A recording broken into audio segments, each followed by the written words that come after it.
Big boss season 8 మూడవ వారం elimination లో భాగంగా అభయ్ తన ప్రయాణాన్ని ముగించుకొని బయటకు వచ్చాడో లేదో అప్పుడే బిగ్ బాస్ 4వ వారానికి సంబంధించిన నామినేషన్ ప్రక్రియ మొదలు పెట్టాడు.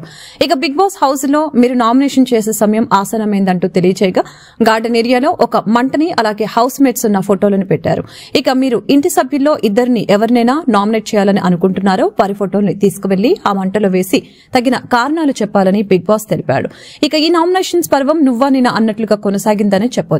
ముఖ్యంగా నిఖిల్ సోనియాని నామినేట్ చేస్తూ నువ్వు గేమ్ కన్నా ఎక్కువ నా మీద పృథ్వీ మీద ఇంట్రెస్ట్ పెట్టావంటూ, అంతేకాకుండా హౌస్ మేట్స్ అందరూ కూడా నువ్వు చెప్పింది నేను చేస్తున్నానని అనుకుంటున్నారు. అలా కాకుండా నువ్వు ఇంకా నీ గేమ్ ఆడతావని నేను నిన్ను నామినేట్ చేస్తున్నానంటూ నిఖిల్ సోనియాని నామినేట్ చేయడం చాలా విచిత్రంగా అనిపించింది హౌస్ మేట్స్ కి. ఇక యష్మి కూడా ఇదే కారణంతో సోనియాని నామినేట్ చేసింది. ఇక ప్రేరణని విష్ణుప్రియ నామినేట్ చేసింది. మొత్తంగా 4వ వారం నామినేషన్స్ నువ్వా నేనా అన్నట్లుగా హీటెడ్ ఆర్గ్యుమెంట్ తో జరిగాయి.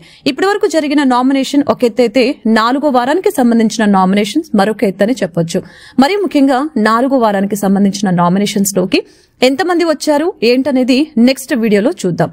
మరిన్ని లేటెస్ట్ అప్డేట్స్ కోసం చూస్తూనే ఉండండి మన ఛానల్.